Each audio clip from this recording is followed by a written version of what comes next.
So has the divine weapon of the Emperor's will and the signature armament of the Astartes? Should the standard bolt gun be stronger than it is currently in Warhammer 40K?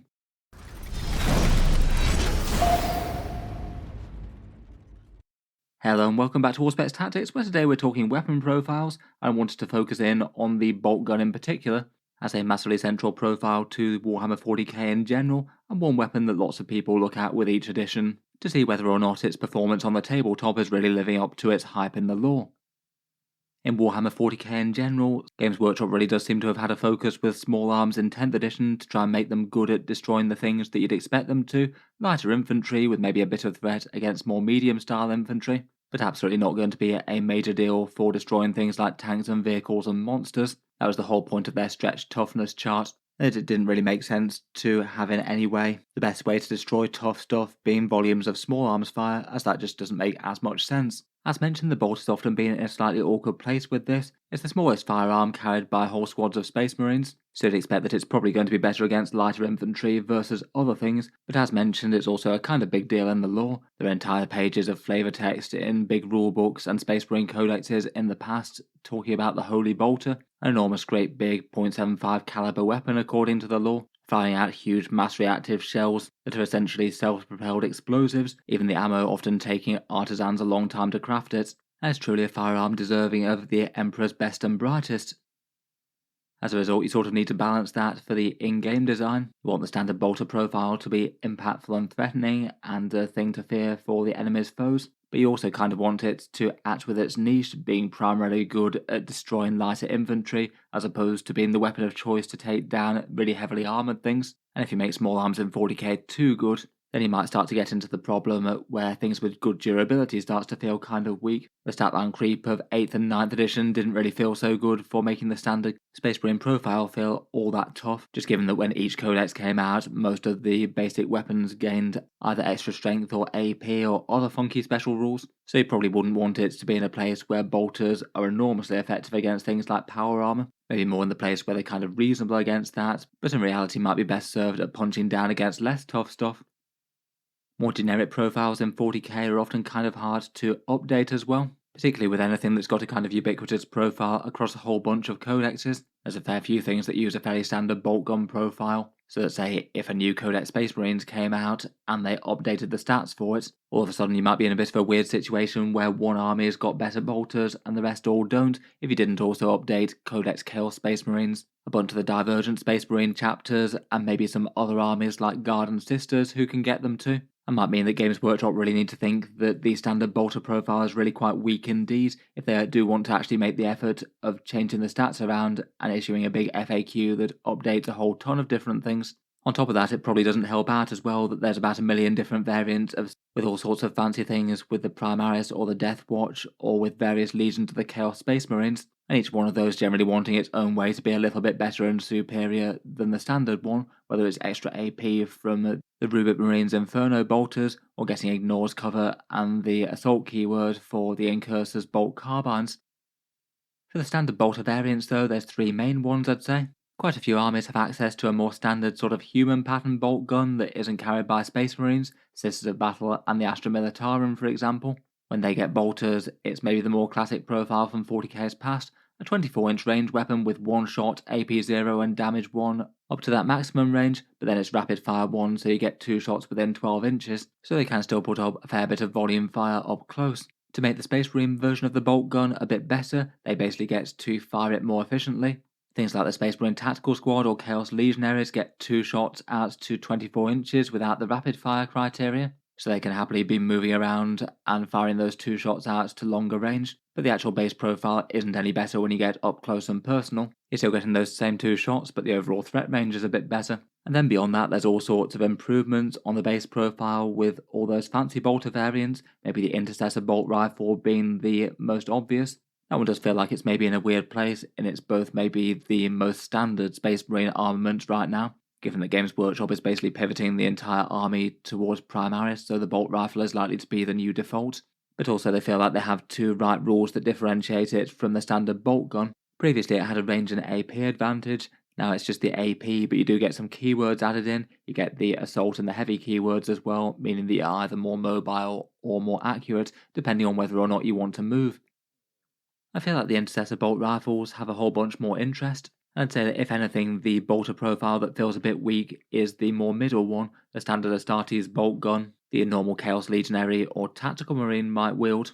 Certainly in terms of in-game efficiency, no one is taking Tactical Marines or Chaos Legionaries for the bolters, but even just on a side-by-side level versus a bunch of other faction small arms, they don't really look all that great.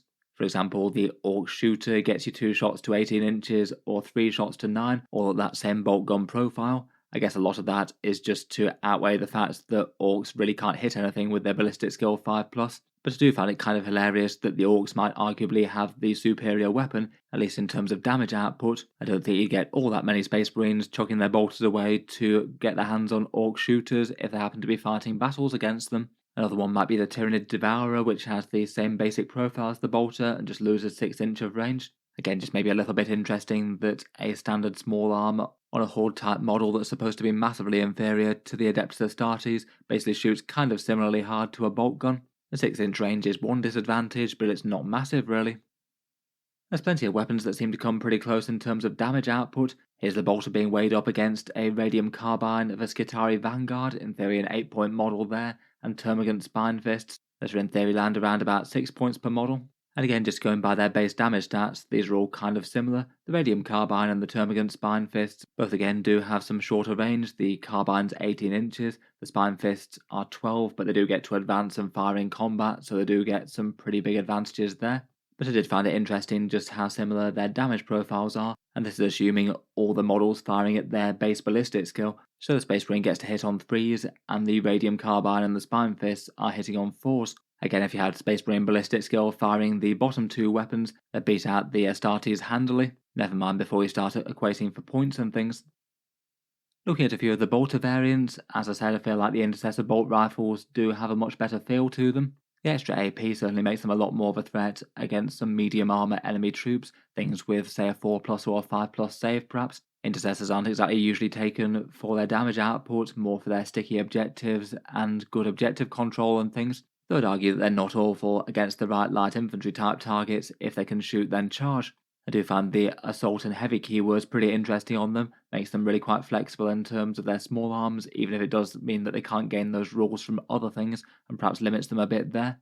The assault and the heavy keywords were basically due to the port of them having 3 different gun profiles in 9th edition. You had the auto bolt rifles with the extra shots and the stalker bolt rifle options with the extra range AP and damage, all represented by some kind of tiny modelling options on the guns. And I must admit I did find the differences maybe a little bit tedious, to be honest. They always wound up being unbalanced somehow in favour of one rifle or the other, and I feel like you didn't get too many people buying multiple sets of intercessors to fill them with different rifle variants for what you see is what you get. Just as they look so broadly similar from a difference, I felt like that was one wargear consolidation that I was kind of fine with out of things that got a bit simpler in 10th. I think Games Workshop just gave them the heavy and the assault keywords to reduce feels bad when that went away in 10th edition. Basically them trying to say it's like, look, your standard bolt rifle now has the advantages of all 3. You've got the assault and the heavy keywords. It's definitely not quite the same for the other Primaris bolt variants though, things like Reaver bolt carbines or the ones with the incursors or the infiltrators.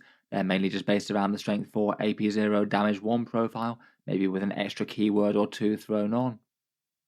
Another interesting case are the bolt guns of the Cult Marines, Death Guard Plague Marines with bolters, or Thousand Sons Rubik Marines with Inferno bolt guns, and despite having fun boosted profiles, neither of these are in a particularly good way in terms of optimal list building, and most competitive Thousand Sons and Death Guard armies don't tend to field either of any of these despite it being the default war gear on their core troops on paper.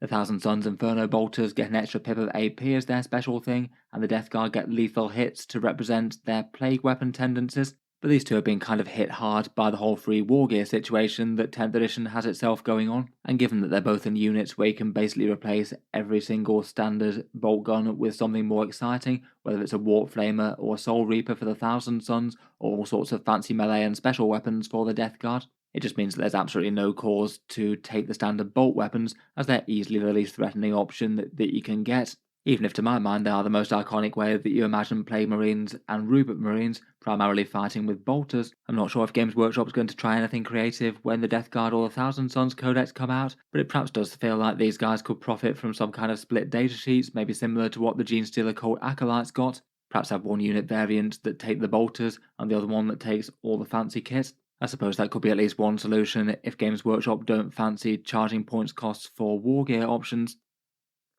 Just in general in Warhammer 40k though, there really aren't that many rules efficient bolter units out there. For optimised tournament type lists, the vast majority of bolt guns and bolt weapons and things tend to get included kind of incidentally if they're taken at all. I'd argue there's really quite a lot of things that are pretty usable casually, but just not really all that stand out versus the other choices in the codex if you're trying to build an army that's bringing the best of what you can for your faction. Quite apart from the standard bolt gun profile, I feel like heavy bolters haven't been doing particularly well in 10th. Often you have the choice between them versus things like multi-melters or las cannons or other options. It's been very rare that I've ever seen people opt for the heavy bolters if they've got the option of replacing them with something else, maybe implying that just the base profile of the heavy bolter with its 3 shots, strength 5 and sustained hits just isn't really all that great, and Games Workshop might have needed to do a bit more with it to make sure it was balanced versus the other core heavy weapon profiles when they came out at the start of 10th. I'm not sure what the best move would have been there. They could have perhaps given it strength 6 perhaps to wound toughness 3 infantry on a 2, which would have been quite nice. Or perhaps the heavy bolter should have gone up to 4 shots base. But at the moment at least, if you're weighing them up versus a las cannon or multi-melter or something else big and exciting, almost everyone seems to choose anything but the heavy bolter. Another thing that maybe hurt bolt weapons excessively compared with other things in general is 10th edition's strength and toughness chart. As mentioned earlier, they tried to stretch it out to give vehicles a lot more toughness so they're not wounded by small arms and things, which weirdly enough maybe didn't really hurt things that are lower strength than bolt guns, maybe a bunch of strength 3 sidearms or anything that can access lethal hits. That really wasn't good news for things like strength 4 or strength 5 bolters or heavy bolters. A lot of those went from wounding, say, medium-sized things like predator tanks on a 5+ to wounding them all on a 6 now. I feel like it hits the bolt profiles perhaps particularly hard compared with some. Terminators going from toughness 4 to toughness 5 was kind of similarly bad for them. Just trying to think through armies and units that are primarily good due to their bolter damage in 40k, and the list I feel like it's very, very small indeed. As mentioned, there's loads of stuff that happen to have bolters and they're usable enough in their own right, or units that are absolutely fine at more casual levels but struggle in more competitive environments. But in terms of actual standout great things that have bolters, the list feels absolutely tiny. Maybe aggressors in Fire Discipline and Gladius Task Force with some attached characters. Their auto Boltstorm gauntlets are rather good. Perhaps Space Marine Inceptors with their assault bolters who do have a bunch of threat against more medium infantry and are quite well balanced versus the plasma version. You do see plenty of bolter-armed infantry actually played with things like infiltrators guarding home field objectives or intercessors granting sticky objectives, though again they just really don't tend to get taken because they have bolters in any way. They're almost seen as incidental versus their objective rules. All this maybe hasn't been great news for the Death Watch, where their detachment has loads of stratagems that work around buffing bolters and might be one of the many reasons why they're not doing so great right now. Last time round in 9th edition, it was interesting that they actually went the way of doing a patch for bolt weapons in particular for Space Marines, basically realising that the standard bolt weapons were just getting kind of ridiculously weak versus all the buff profiles for various different factions' small arms, basically stating that you can fire rapid fire weapons at 24 inches if you're static, or if you have certain other keywords like Terminators or bikes. That did help them out a little bit, I think, though didn't really get them to the point where most Space Marines were desperately efficient damage dealers still. And it's kind of interesting that those changes have actually been more or less incorporated into the standard Space Marine profile, and if anything improved, the standard Tactical Marine now no longer needs to stay stationary. If it wants to fire 2 shots out to 24 inches, you can still do that on the move now. It maybe feels like it's unlikely to garner enough attention to do something similar this time round. It doesn't really seem to be something that's enormously in community focus. And we've had both the standard Codex Marines and the Chaos Space Marine Codex without any changes to the standard profile. And you could definitely argue that 40k's got a bunch more pressing concerns rather than trying to sort out small arms for a few units in the game. A lot of the units that can take bolters are still good in their own way. Chaos Legionaries are great, a fair few of the bolter-armed Primaris versions are absolutely fine, even if it's not the bolters that make them good. And Plague Marines and Rubik Marines are both auto-include for their armies, though again just not really because of the bolters. Also may be interested just to think about what might make the standard Tactical Marine or Legionary bolter worth taking though, as at the moment 2 shots to 24 inches at strength 4 with no AP and 1 damage just doesn't seem to be that. It's not terrible against light infantry, but even within the context of Codex Space Marines, it's just not the right way to get that job done. There's loads of things that kill things far more efficiently if you want to destroy infantry units, plus lots of vehicles just tend to come with a bit of anti-infantry style fire built in. If they were to get a stat line boost, I feel like maybe adding Rapid Fire 1 to the mix might not be the worst thing in the world. That's what Space Marine Stern Guard veterans have. 2 shots to 24 inches and then 3 shots to 12. Feels like that could be a nice enough way of upping the power and still being strongest against Horde style units, and might make weapons like the Death Guard or the Thousand Suns ones a bit more credible versus the other things that you can take on their datasheets perhaps. I guess you might be getting to the point where you're encroaching on Storm Bolters a bit there, who have Rapid Fire 2 and 4. It'd mean that they wouldn't be all that superior to standard bolt weapons if you made that change. Otherwise, I guess you could perhaps up the strength. I also feel like strength 5 on your standard bolters wouldn't really be problematic at all. Maybe you wouldn't want to do it on everything like bolt storm gauntlets or bolt pistols and things, but could be a way to get a few more wounds on slightly sturdier foes, maybe things like orcs for example, where it feels weird that you wound your orcs on a 5+ with bolt rounds right now. I do feel like the sort of hard-hitting weapon that should be particularly good against orcs. If most variants didn't have AP, they still wouldn't be overly efficient against standard Space Marines and power armor, even if they did stack a few more saves on average. Otherwise, you could just try and make the regular one catch up a bit with the Intercessor Bolt Rifle. It's not like Intercessors are seen as particularly strong damage dealers with their AP1, so you could just grant that to the standard Tactical Marine and Legionary Bolt Guns, and then maybe the differentiator be that the Intercessors still get their Assault and Heavy keywords. I guess that might mean that Rubric Marines might need a boost on their weapons in some sort though, as you basically have made every bolter into an Inferno bolter. Again though, I feel like AP2 wouldn't necessarily be bad for them. It'd make them interesting, but I'm still not sure whether or not most people would take them over the Warp Flamers that you can get for free.